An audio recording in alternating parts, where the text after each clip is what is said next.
Trials versus temptations.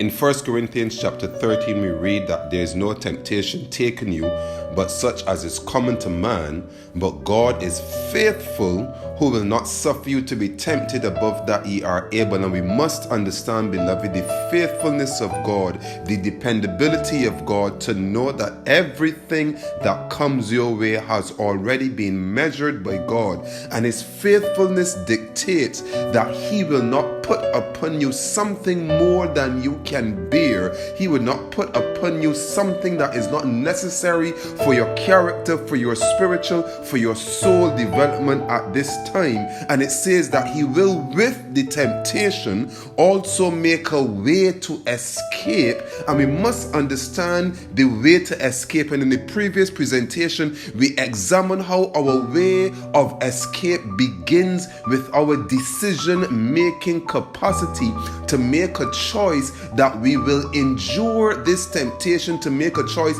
that we would not yield to the temptation. So God's way of escape, as defined in 1 Corinthians chapter 10 verse 13, is one that ye may be able to bear it. So He does not remove the temptation, but He grants you enduring power by a shifting your focus off of the temptation and upon His grace. Shifting your focus off of the temptation but upon the desired result of God in developing within you as His child a character that is fit for heaven. So when you experience temptation, what is the focus of this temptation? What is the reason for this temptation? What is this temptation revealing about you, about where you are in your relationship with God and where God will have you to be? What is the focus of the temptation in revealing to you your weakness that the devil is trying to exploit in your soul and where you need to be stronger? So every temptation has a focus, and within every temptation you must have a focus, because it shows you that this is the point that the devil is trying to bring your soul to a state of demise. So there is a way of escape within every temptation, and you need to understand that you must learn how to shift your focus. So there are times that you're going to feel like giving up. So automatically you use your volitional capacity to choose, you use your decision-making power, and you say to yourself, I feel like giving up. What can I do to make me feel like pressing on?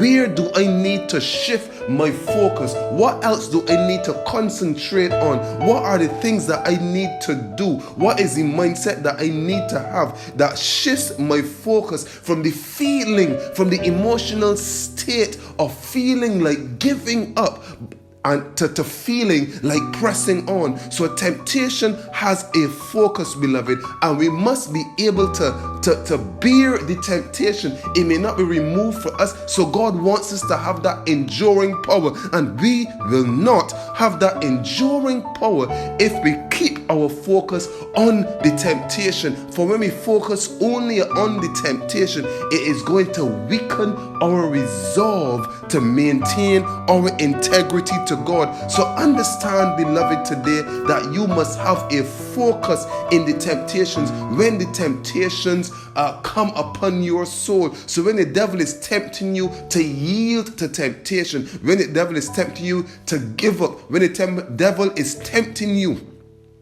to lay down your armor, what is your focus? What is your original focus? What is your reason for being a Christian? What is your focus in the first place? Is your focus earth, or is your focus heaven? Is your focus pleasing man, or is your focus pleasing God? What is your focus? Because whatever your focus is, beloved, it is going to keep you. So if your focus is to whine and complain, that the Christian journey is too hard, guess what? You have already capitulated and yielded to that temptation mentally. But if your focus is, I can do all things through Christ which strengtheneth me. If your focus is, I would rather die than sin against my God. If your focus is, I cannot give up, I will not give up because God believes in me, He's depending upon me, and others are depending upon me to maintain my relationship with God.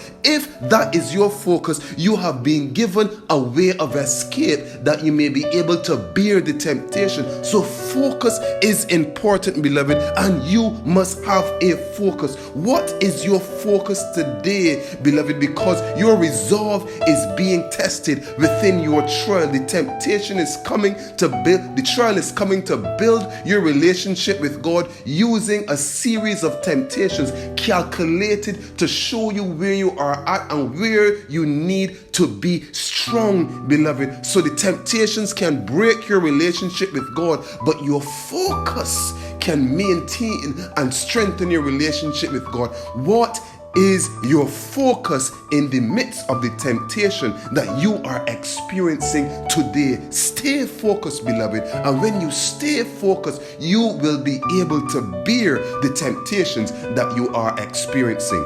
This is the Word of Life with Andre Knight.